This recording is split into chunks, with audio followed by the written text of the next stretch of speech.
Hi folks, hi folks, hi folks, hi folks, hi folks, hi folks. I'm just looking to see if the camera is the right way up, and it's a little bit tilted, but we're not going to futz with it anymore. It is time for our weekly update, and it's a very straightforward weekly update because there's kind of an energetic shift that happens in the middle of the week. Let me just go ahead and describe the week to you. Today is November the 10th when I'm doing this video. On November the 11th, tomorrow, Monday, Venus moves into Capricorn. I'm not going to say too much about this at this point in time, because just as I've recently done videos on Scorpio and Sagittarius transits, I need to do one on Capricorn, and we'll cover that in greater detail there. But Venus moves into Capricorn from Sagittarius on November 11th. On the 12th, and this is part of this energy thing, Mercury squares Saturn. Mercury in Sagittarius squares Saturn in Pisces. And if you've watched either the last video I did on Mercury in the shadow degrees or Mercury retrograde, or the Sagittarius transits video, you'll know, you'll have context for this, but we are gonna talk about this. November 11th, Venus in Capricorn. November 12th, Mercury squares Saturn. November 14th, Venus from Capricorn squares the North Node. November 15th, Saturn goes direct. And November 16th, we have the Taurus full moon. And November 17th, Mars trines the North Node. On the day of the full moon, the Sun opposes Uranus. The Taurus full moon on the 16th or the 15th, depending on where you are. The Taurus full moon on the 16th is conjunct Uranus, trine Pluto, which means the Sun is going to be opposite Uranus. And it's pretty much right on top of Uranus. And encoded into that full moon are three trines: the Sun trining Neptune, Mercury trining Chiron, Mars trining the North Node. And all those happen after the full moon. So some of that energy pushes us into the energy of next week. There's also Mercury opposing Jupiter that is encoded into that full moon. So all in all, as far as the aspects and transits related to that full moon is concerned, one would consider that a glorious full moon. A full moon conjunct Uranus trine Pluto, with the Sun trining Neptune and Mercury trining Chiron and Mercury opposing Jupiter and Mars trining the North Node. Lots of free energy. That full moon is conjunct Algol, the fixed star Algol, which is not a happy fixed star. And that has to give us pause. But all of that we will talk about when we do the full moon video to some extent. To some extent, there are things. I know this sounds like, so Avi, why are you doing this video? If you're just saying, I'm going to talk about this then, I'm going to talk about this then, I'm going to talk about this then, why don't I just do those videos as opposed to the weekly overview?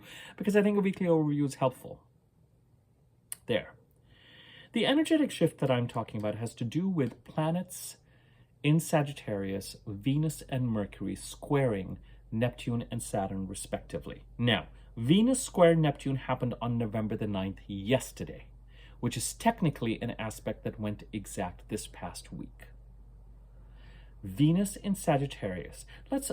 Shall we go around the signs like we normally do? Let's start with Aries. Chiron is in Aries, the North Node is in Aries. Uranus is in Taurus, Jupiter is in Gemini. Mars is in Leo, and we still have a Leo communication cycle continuing and going on. The South Node is in Libra. The Sun is in Scorpio, and we are in the month of Scorpio. It's the new moon in Scorpio that is still active. In Sagittarius, today, on November the 10th, we've got Mercury and Venus. Tomorrow on the 11th, Venus will move into Capricorn, where we've also currently got Pluto. And then in Pisces, we have Saturn and Neptune. Okay, that's the layout of where all these planets are. As you probably recall, so it is still the month of Scorpio. And there's still the notion, the idea of bringing the Scorpio part of our chart into alignment with the direction that we want to go, and availing of building on opportunities related to the Scorpio part of the chart as part of an annual process. You know, when we talk about the Sun and Mercury and Venus going through parts of the chart, they do this every year. It's kind of the annual review of these parts of the chart. So wherever Scorpio sits in your chart, there's a certain amount of annual focus there. It's not necessarily the most important part of the chart. We have to consider where the eclipses are happening. We have to consider where Saturn is to kind of define those. And by that, we've got moving towards the Aries part of the chart and stabilizing the Pisces part of the chart that still take priority.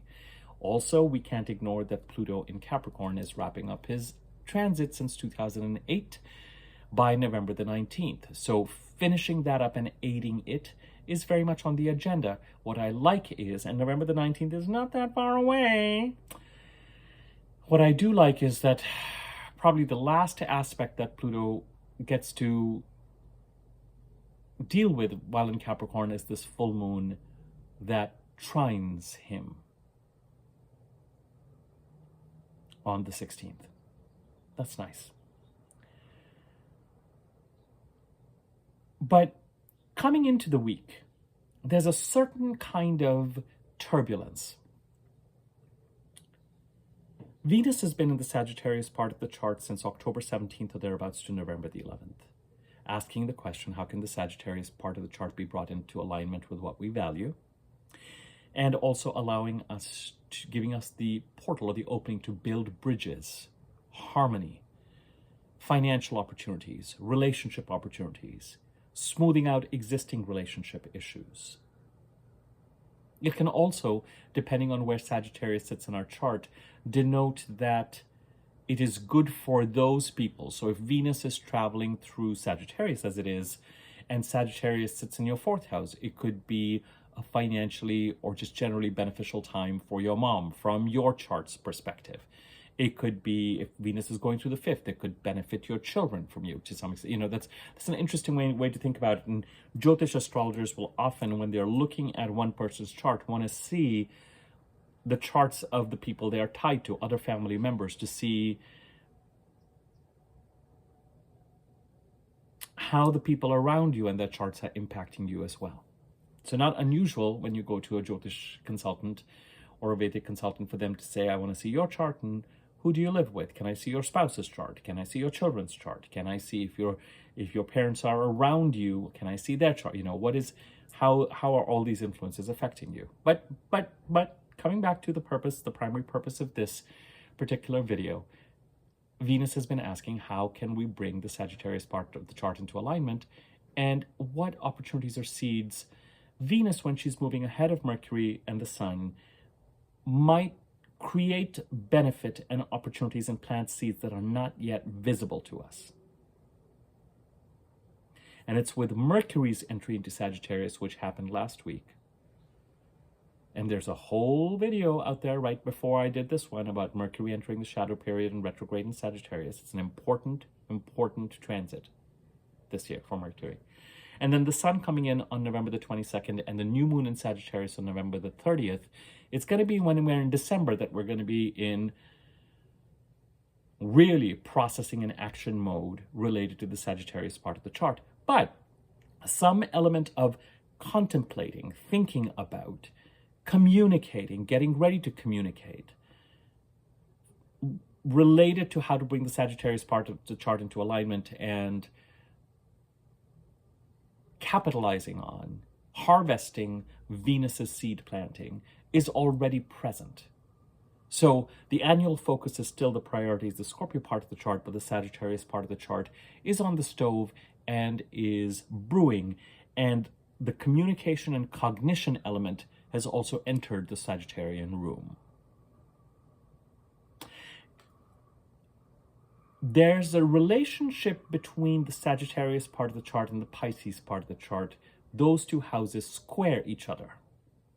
And with Saturn in Pisces and Neptune in Pisces, there's this feeling that capitalizing on something positive in the Sagittarius part of the chart or building something positive in the Sagittarius part of the chart needs to kind of doff its hat to especially Saturn in Pisces, as he is trying to either structure Neptune's influences, structure spiritual or creative ideas and plans in the Pisces part of our chart, the house occupied by Pisces in our chart, or contend with themes of us playing our cards too close to our chest, somebody else playing their cards too close to their chest, deception, gaslighting, yeah, us not handling matters related to the Pisces part of the chart in a very capable, responsible way, being befuddled by it, just watching things unravel since 2012. And Saturn since March 23 is like, we're here, here's what's real, here's what's not real, here's what's need to be dealt with, here's where you're responsible for certain things, here's where boundaries need to be set. And that energy is likely to be very present. This idea of Venus squared Neptune yesterday. Mercury gets ready to square Saturn on November the 12th. Venus and Mercury in Sagittarius, Neptune in Pisces, Saturn in Pisces.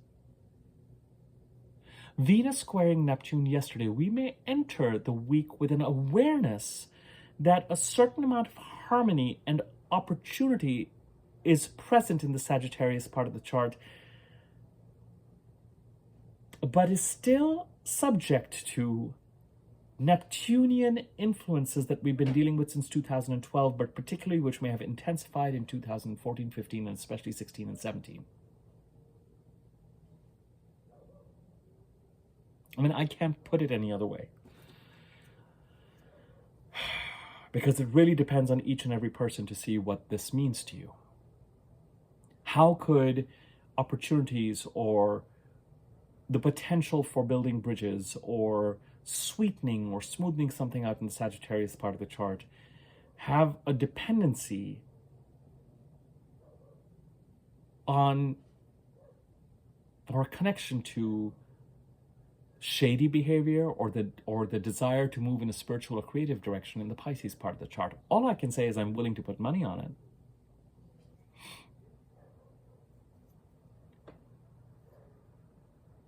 But first, we have to get clarity on what is going on in the Pisces, what has been going on since 2012. Is it about moving to a more altruistic state in the Pisces part of the chart? Is it about releasing something you're very attached to that has certain themes of competition around it, or theft or deception? Is it about moving towards a more spiritual, what is it? What opportunity? It can be that an opportunity comes up in the Sagittarius part of the chart or is brewing that you just feel like, oh gosh, will I really be able to avail of it given everything I still need to do to stabilize the Pisces part of the chart? So that could be one kind of dependency. The Venus in Sagittarius is at a stop sign with Neptune and Pisces, and Neptune's like, you can't move forward without at least giving me a look. And by the way, I'm waiting for you to move. So then Venus has to move for Neptune to be able to move. So dependency for Neptune to do what he's trying to do in the Pisces part of the chart, Venus has to take some sort of action. And with Venus, it's not just about giving, it's also about self-worth. It's about what we value. It can be something financial at stake. It can be something creative at stake in terms of opportunity. It can be a desire to build a certain harmony in the Sagittarius part of the chart. But somewhere, as we ended last week and we're coming into this week, we've run into this thing of, that feeling in the Pisces part of the chart of things not being completely clean. And that's followed in a couple of days' time by the first square between Mercury and Saturn, Mercury in Sag and Saturn in Pisces. This will have two more squares because Mercury between now and, let me get you that information if you want. Mercury will square Saturn.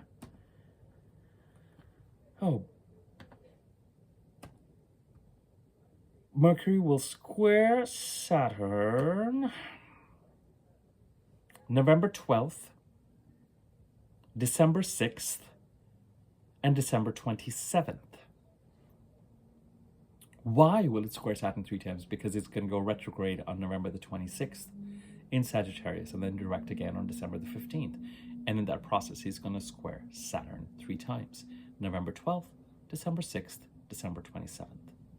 So this idea then of processing something, communicating something, getting clarity on something, going back over something, recognizing and realizing something.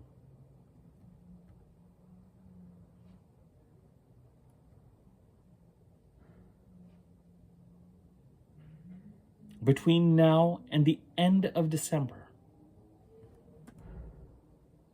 That energy is very present, and it builds on with Venus moving ahead of Mercury and the Sun. As I said, things could still feel a little bit something of value, or something I'm trying to do, or something I'm trying to build, or something I'm trying to capitalize on. I've really got to keep an eye on that Pisces part of the chart, and particularly Neptune and Pisces, to make sure that I can really build a solid and a strong bridge. That I can really take care of something or avail of something without feeling like not paying a lot of attention to the Pisces part of the chart in a structured or responsible way, in a karmically conscious way. Doesn't spill over and sabotage the opportunity. Mercury getting ready to square Saturn in a couple of days' time, for the first time out of 3, may bring up the impulse to articulate something. And when we are getting ready to articulate something in writing, whether it is writing like this or writing like this, or communicating, or picking up the phone and talking to someone, or having a Zoom call, or whatever this thing is about communicating and transacting in contracts, etc., it first has to be articulated here. What can I control? What can I not control? What is in my purview? What is not in my purview? What do I want answers to? What does it mean to build a trusting relationship? Is someone going to tell me the truth or not tell me the truth? Will I believe them? Will I not? What are the facts?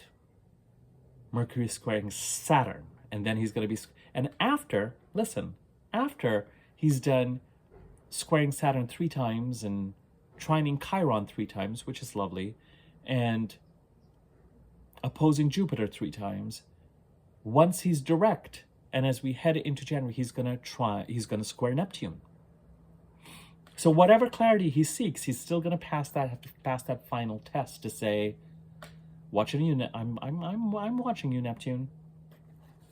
But here's what I've done and put into place to make sure that things can be secure as I can make them through cognition and communication.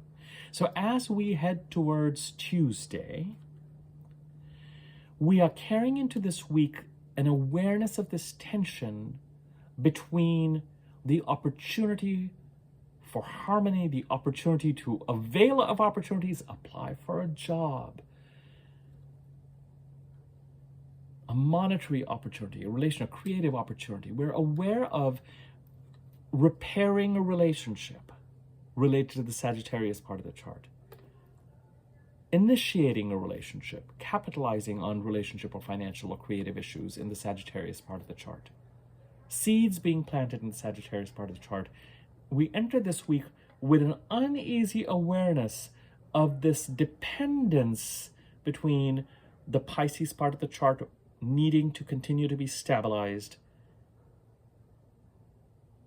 and the opportunity to bring the Sagittarius part of the chart into alignment with what we want. And something could occur. For some of us, we might come back and think back to this time and realize, oh, this is when someone made a go at something financial or relationship-wise. This is when someone introduced something deceptive into the process.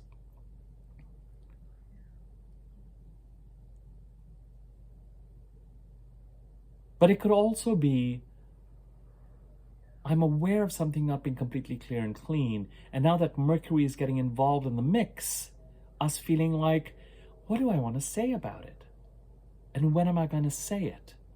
What am I going to do about it? What am I going to put in writing about it? How am I going to use Mercury to, and with Mercury squaring Saturn, remember that the new moon in Sagittarius on November the 30th squares Saturn. So all of December, bringing the Sagittarius part of the chart into alignment with where we want it to be, carries the square and this awareness of this tension between availing of opportunities and taking action in the Sagittarius part of the chart, but in a way that keeps stabilizing this Pisces part of the chart, very much in awareness, and doing whatever we're trying to do in the Sagittarius part of the chart in a way that actually helps and contributes to stabilizing the Pisces part of our chart.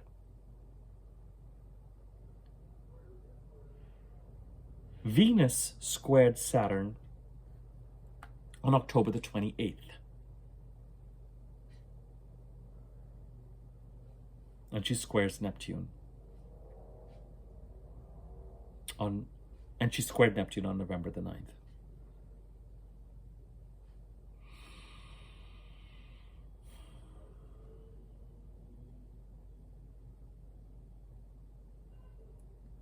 So that's the first set of energies that we enter into this week. This kind of uneasiness around, is everything clean? Is everything clear? Can I build this? Shall I reach out to this person? Can I trust them? They might feel, can they trust it? You know, and then how can we build some structure and build some integrity between the Sagittarius and Pisces part of the charts? And the communication side of things, something could be communicated by Tuesday or on Tuesday, or something could start to be articulated mentally with regard to what the communication needs to look like, and really moves towards greater clarity sometime in December.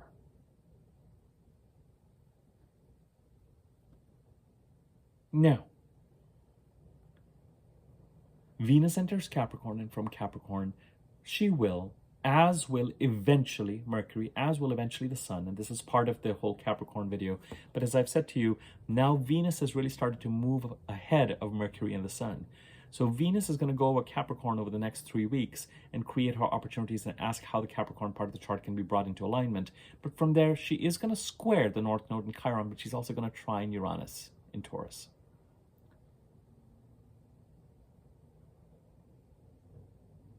I don't see that necessarily as a hugely negative thing. I see that more from the perspective, you know how we had Mars opposing Pluto just recently on November the 3rd? It's a little bit like with the square to the North Node. It's a little bit like, does something come up as an opportunity in the Capricorn part of the chart that threatens? It's still an opportunity. It's a financial opportunity, a creative opportunity. Is there something that threatens our ability to move forward towards the Aries part of the chart, something we've been longing to move forward towards? It's this idea of an apparent obstacle that seems to have the potential to take us in the opposite direction, but we may need to take or capitalize on because it actually provides us potentially with the resources to actually help us make the transition in the long run. So Venus enters Capricorn. We start with the first of the personal planets in Capricorn, just as Pluto is getting ready to leave Capricorn, and the full moon in Taurus on the 15th, 16th trines Pluto in Capricorn. Venus comes in, and the Capricorn transits, I see them much more engaged with where we are trying to go, trying to help us with that part of the process. And Venus from there on November the 14th squares the North Node. So an opportunity, a question of bringing the Capricorn part of the chart into alignment could occur in such a way where we really are asked to look at, well, how is this going to help you get to where it is that you want to go? And it could be something that threatens to derail a plan too. So you've just got to have to find the balance of perhaps taking something into your life in such a way that you're able to keep things balanced between availing of something and maybe using the resources and the relationships it makes available to you to actually, in the longer term, by the end of the first week of June, actually be able to move towards the desired goal that has been on your mind since March, April 23. I want to move in this direction. I want to move in this direction. I want to move in this direction. Oh, but I can't because I've got to release something in the Libra part of the chart. And the overall arc between now to the end of the first week of June is this ability to move towards the North Node eclipses in the Aries part of the chart and release in the Libra part of the chart. But something could come up from the Capricorn part of the chart that on the one hand feels like it's a wrench, but on the other hand needs to be examined to say, if I take, it's a little bit like a temp job or part-time job or a kind of a relationship or a creative opportunity or something that's a kind of a stop towards something bigger, but it has a tension to it. If I'm not careful, The Capricorn part of the chart can take over and somehow prevent my moving. But as I said, the other thing is that these planets, as they make it through the Capricorn part of the chart, also then trine Uranus and Taurus, which is strengthening those changes that the Jupiter-Uranus conjunction set up after April the 20th all the way to the end of May, into, let's just say, the end of first week of June for convenience.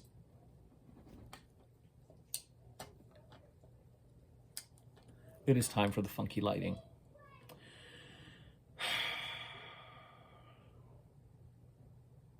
Saturn goes direct on November the 15th. Those of us who have Saturn direct in our birth charts will start to feel Saturn's disciplining encouragement to take the Pisces part of the chart seriously and structure it and act responsibly within it and stabilize it more after the 15th. Those of us who have Saturn retrograde in our birth chart may find that till the 15th, we are continuing to feel the pressure to stabilize it. And then after that, some of that eases up. That might sound like a very small thing to say, but if you have Saturn retrograde in your birth chart and you feel like there's certain things you really need to do to stabilize that, and do it in the next, by the 15th. And then as we get to the full moon, a different set of energies emerges. Now, some of these energies we're going to start to feel before the full moon, because with the full moon, the approach to the full moon is important. So 48 to 72 hours before full moon, especially 48 hours, 24 hours after a full moon, it's not an eclipse, is when things are felt most keenly. The full moon is conjunct Uranus and Algol. Much like, remember, Mars conjuncted Uranus and Algol on July the 15th. Am I wrong? No, I'm not. I think that was the day of the assassination attempt on Donald Trump. Whatever might have been going on for you as you headed to that particular date personally. Now, Mars conjunct Uranus is a very different, is a much more assertive and aggressive energy. A full moon conjunct Uranus, but that full moon trines Pluto in Capricorn. And there are all these other trines. The Sun trining Neptune. Mercury trining Chiron. Mars trining the North Node. Forward looking. Just don't lose the run of yourself. Don't end up doing something that attracts enmity. The conjunction to Algol for people who have been, and you can take this whichever way, I'm not trying to get political about it. The conjunction with the Algol, for anybody who has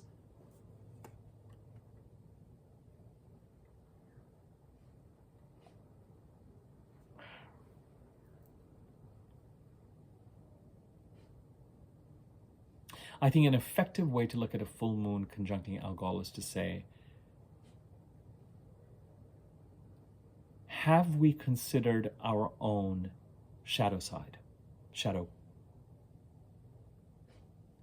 Our own ability to set in motion.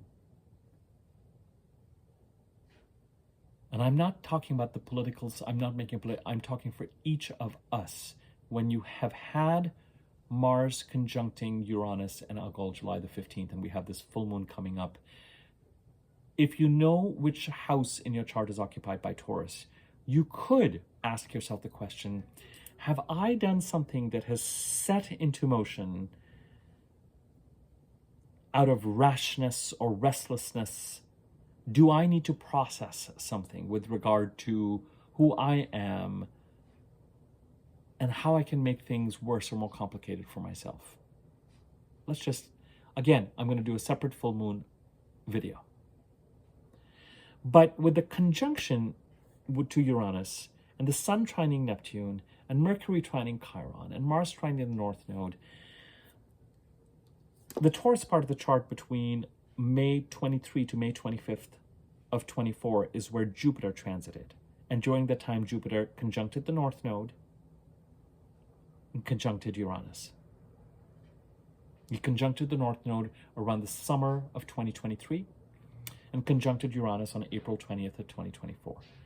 During that time, he ended a 12-13-year cycle, started a 12-13-year cycle related to the Taurus part of the chart. And Uranus in Taurus is saying, move in the direction in the Taurus part of the chart that is right for you. I've been saying this in my readings recently because this point is so active. There's a sense with Uranus of sometimes having two choices. One which looks good on paper and which will look good on your resume and is in line with conventional wisdom. And one where you enter the room and it feels right. It feels like, oh, this is the right thing for me. And you follow Uranus if you trust, because with any opportunity, it's a question of what happens within that opportunity, and it's a question of what happens after that opportunity. It could be a question of who you meet. It's a question of alignment. It's a question of alignment. And sometimes we make choices about what looks good on paper, but it's not aligned. And within a few weeks, we just go, oh my God, this is intolerable, or this is not going to work in the long term, or, it's a mistake. Whereas that thing that didn't look nearly as, or didn't feel rationally would get you to what you wanted to do, but felt so right, could be an entryway into something just gorgeous and blossoming, and something that has a long-term effect of positivity, a chain of who you meet and how you move forward on things. And Uranus is that, what are your breadcrumbs?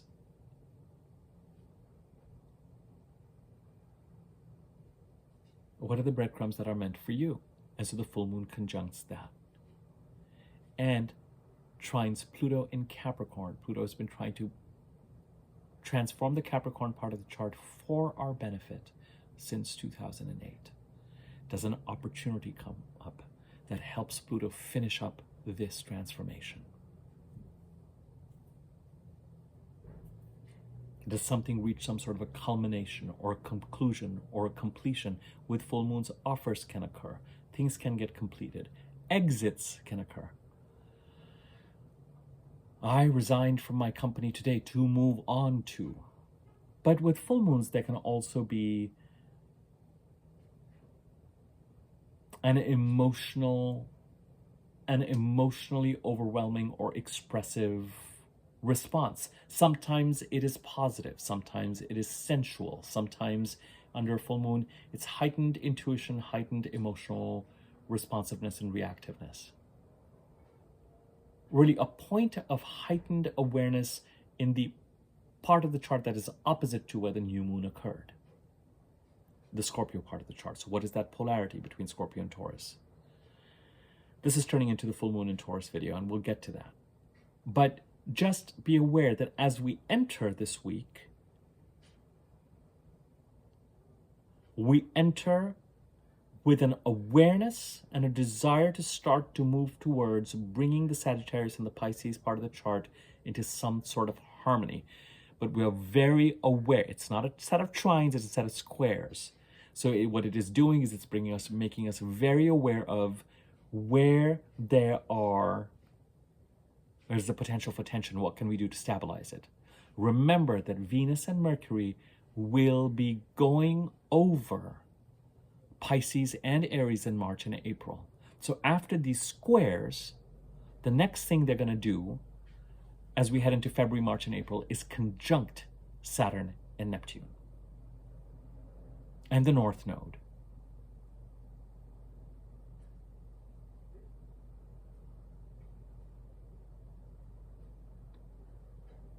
Prior to that, they're going to conjunct Pluto.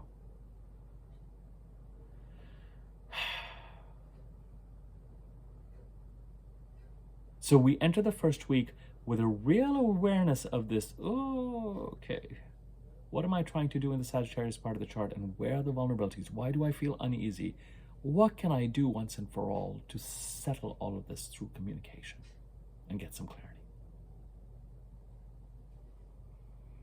And the energy may still be somewhat introverted, maybe still in the process of cognition. maybe some initial communication.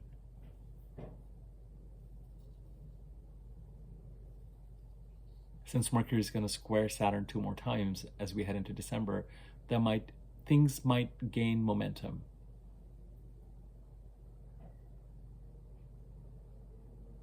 And then as the week progresses, we have the energy then shifts to become a little bit more forward focused. Venus squares the North Node. And then the full moon happens. The sun opposes Uranus.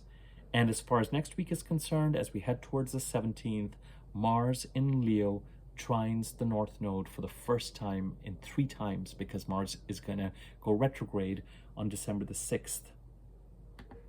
And he is going to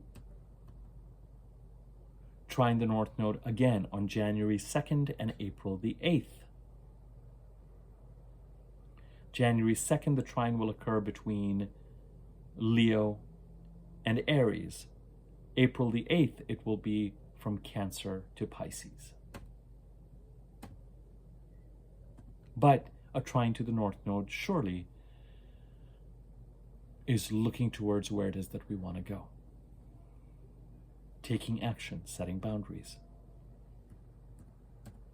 Saturn going direct, again, talks to that Pisces part of the chart. If you have Saturn retrograde, do you need to use the next 3 or 4 days to do something to stabilize that Pisces part of the chart, since you still have that energy available to you? After Saturn goes direct, the good news is for people who have Saturn retrograde in their birth chart, some of that intensity, that need to do something to stabilize, some of it will pull back. But those of you who have Saturn direct in your birth chart, then you're going to feel the need to put some structure around things. Don't worry, Saturn is going to be retrograde again in Pisces and direct again in Pisces, and Saturn doesn't leave Pisces till February or so of 2026. So the work is not done. And in fact, it intensifies in 2025 as the North Node moves into Pisces and conjuncts Neptune and conjuncts Saturn, and Saturn and Neptune conjunct each other. And they walk out of Pisces hand in hand practically over the summer into Aries of 2025, but then back again into Pisces, only to walk out again by January, February 2026.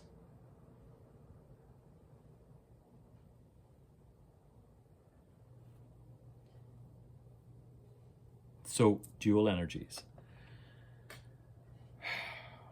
The same dual energies that we have been juggling, stabilizing the Pisces part of the chart and moving towards the Aries part of the chart.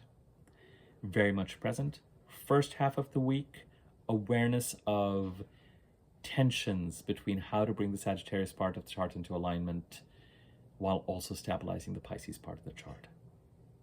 And then as we head into the later part of the week, a lot more focus and thought towards where it is that we want to go. Does an opportunity come up? Do we hear about something?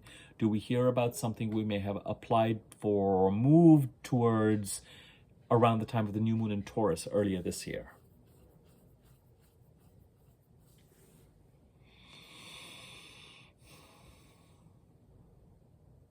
What is that arc that takes us from the new moon in Taurus? When was that new moon in Taurus? Why am I doing the full moon in Taurus video already? I might be doing it because I know it's going to come out in about 3 or 4 days. When was that new moon in Taurus?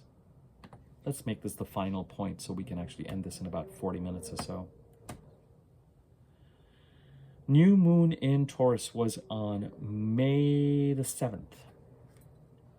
So from May the 7th to November the 15th, 16th, is there something that started around May the 7th that can reach some sort of point of culmination and intensity? Now, the next new moon in Taurus is then 6 months later. So we're not done with this new moon in Taurus effect for another 6 months. But does something come up to some kind of polarization, some kind of intensity, some kind of completion, some kind, Okay, that's the energy of the week. So if you enter this week feeling a little bit like, why am I revisiting the Piscean chaos? Whether it is because spiritual and creative goals in the Pisces part of the chart still need to be structured and you're on your way to doing it. or whether the Pisces part of the chart has just had a certain nebulousness since 2012 and some sort of crisis in 14, 15, but especially 16, 17. Why am I in that space again? It's because something in the Sagittarius part of the chart has an opportunity to be brought into alignment. And it is bringing up those themes that you may have set aside for a while. And saying, all right, how can we start to get some clarity here? How can we start to build a sturdy bridge?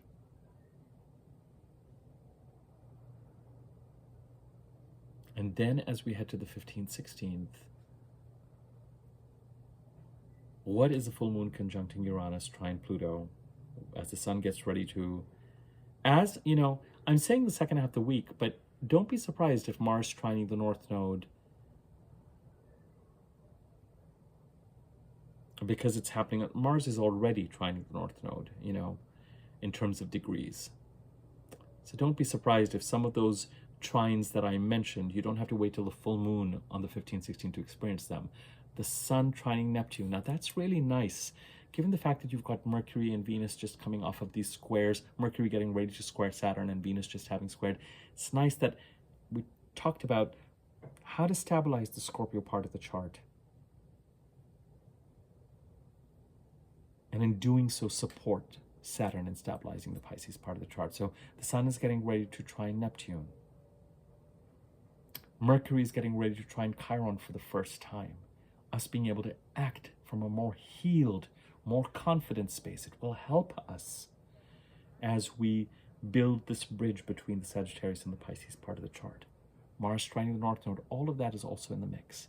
It's just that the squares between Venus and Neptune yesterday and Mercury and Saturn as we head Tuesday are just much more immediate. But it's not as if the full moon in Taurus is not making its presence felt.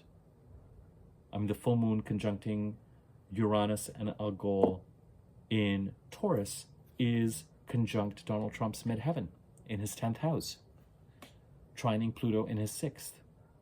In Kamala Harris's chart, it is in her 12th house, the full moon.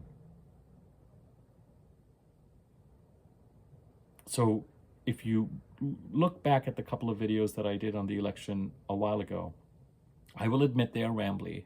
And they're rambly because of the dissonance between what the charts seem to say and what the pundits seem to say. But as I said, if we just look at November, it is understandably, with a full moon conjunct the midheaven in the 10th house, trining Pluto in the 6th, in comparison to a full moon in the 12th, Trump's is the stronger chart. As time goes on, it becomes different. As the eclipses in Trump's chart move into the 8th house and then the 7th house, the focus becomes more about stabilizing debts and financial issues and focusing on partnerships. And it becomes a different, you know what, I'm going to next just kind of do more of an election and we'll look at that. I just don't want to even get into that because it's just such a, you know, it's so confusing. On the one hand, you're just like, well, is something conclusive happening prior to Mercury going retrograde now? Or is there some sort of an arc where whatever has happened takes us all the way to the end of the first week of June for things to get stabilized? But it's not as if that full moon is not already pulling us towards it.